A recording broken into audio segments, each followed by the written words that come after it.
Hey everybody, welcome back to Top 5 Scary Videos. You're probably wondering, hey, who's this new lady? Well, I'm Kelly Pally and I'll be jumping onto the channel to help out Courtney and Jack with all these terrifyingly spooky stories. Now today we're taking a look at the darker side of humanity with the top scary human experiments that will haunt your dreams. And be warned guys, the stories on this list are pretty disgusting and despicable. But before we jump in, just want to give a major shout out to our sponsor for this video, Night Rush. They're a new Swedish online casino that has over 500 online games for you to play, including the likes of Pink Elephants, Bonanza, Northern Sky, and of course good old classic Live Roulette. One of the great things about them is that you can play the games live and win some awesome cash prizes without ever having to leave the comfort of your home. Plus, if you sign up now using your sweet little promo code 28KH89 right down there, you'll score yourself a bonus 20 free spins to play on Starburst, and an exclusive welcome offer of up to $10,000 Canadian. But be advised that you must be 21 or older in order to sign up and play. Check out more details about Night Rush in our video description below. And yeah,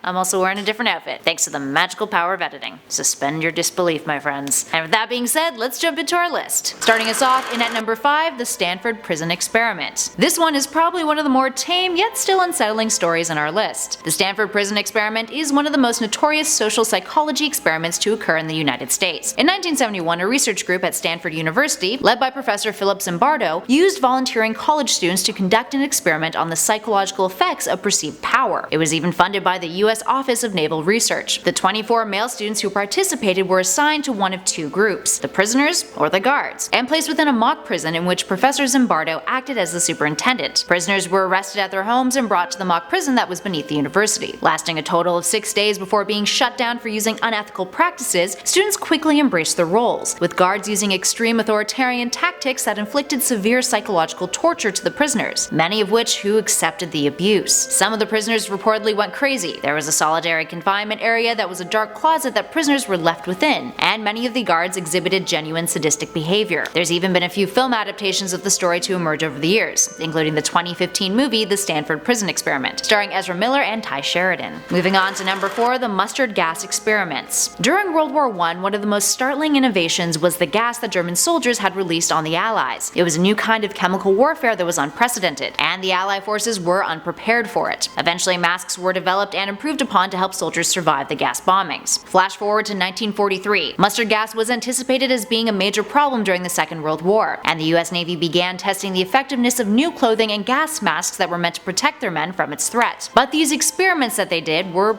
pretty unethical. Young men who were aged 17 to 18 were brought in after boot camp as participants in an experiment that they were told was to help shorten the war. When they actually arrived at the Naval Research Laboratory in Washington, they found out that it had to do with mustard gas, and that they were going to be exposed to it, many of which later then suffered internal and external burns. After the experiments were done, the Navy pretty much ignored what had happened, and even threatened some of these men with the Espionage Act. During the experiments themselves, if the men protested, they were threatened with an immediate court-martial and 40 years in prison. In 1991, the files about the experiments were declassified and taken to Congress. The worst part was, the experiments were pretty much for nothing. The Allies only used mustard gas once in World War II, and it was by accident, resulting in over 1,000 civilian casualties. Up next, number 3, sexual reassignment. David Peter Reimer was known for years anonymously as the John Joan case. In 1965, he was born in Winnipeg, Manitoba, to a Mennonite couple, and due to complications with a circumcision, his penis had been burnt beyond surgical repair. His parents brought him to the Johns Hopkins Hospital in Baltimore to see a psychologist named John Money, a man who was building a reputation in the field of gender identity and sexual development, who believed that one's gender identity is developed as a result of social learning. Money advised David's parents that what would be best for him, at 22 months of age, was to have him undergo a sex reassignment surgery, as he believed the child would be likely to achieve successful functional sexual maturity as a girl rather than a boy. Since David was born a twin, it provided Money with the ability to test a case for his theories, with one twin being raised as a boy and the other a girl, and that the child was too young to have formed any notions about their gender at that age. The experiment continued onwards as David grew up, and he and his brother were forced to rehearse sexual acts and engage in genital inspections, which, according to Money, was to help develop a healthy adult gender identity. David would go on to transition into living as a male at the age of 15, and later committed suicide after years of suffering severe depression at the age of 38. Next up at number 2, Unit 731. Unit 731 was a covert biological and chemical warfare research and development unit of the Imperial Japanese armies during World War II. The unit participated in lethal human experimentation and operated under the official name, the Epidemic Prevention and Water Purification Department of the Kwantung Army. Approximately 3,000 men, women, and children who were war prisoners were experimented on, being euphemistically referred to as logs, with the experiments ranging from vivisection, which is surgery conducted on living organism, that involved injecting prisoners with various diseases and removing organs, germ warfare attacks, frostbite testing, syphilis testing, rape and forced pregnancy experiments, and weapon testing. Most of the prisoners were Chinese, but prisoners also consisted of European, Soviet, American, Korean, and Australian prisoners of war. And finally, in at number 1, the Nazi human experimentation. Hitler's Nazis committed some of the most atrocious crimes during World War II. At many of the concentration camps that the Nazis used during the Holocaust, they would also conduct medical experiments on prisoners of all ages, including children. Prisoners were forced into taking part, and often these experiments resulted in death, disfiguration, or permanent disabilities. At Auschwitz and various other camps, doctors would select prisoners to participate in hazardous experiments that were designed to help German military in combat and to design new weapons. The experiments consisted of bone, muscle, and nerve transplantation, injecting bacteria into bone marrow, head injury experiments in which young patients would be hit with mechanized hammers and driven insane. There were freezing experiments, malaria experiments, mustard gas experiments, experiments in which patients had their lymph nodes removed and were injected with tuberculosis, sterilization experiments. The list goes on, and it's pretty disgusting. Other experiments, like the ones of Joseph Mengele, had no connection to military necessity. His work consisted of experimenting on twins to study the differences and similarities in their genetics, and to see if the human body could be unnaturally manipulated. Mengele performed experiments on almost 1,500 pairs of twins at Auschwitz, and only about 200 of those individuals survived. These experiments would range from injecting dyes into the eyes of children to see if they would change color, to sewing twins together in an attempt to create conjoined twins.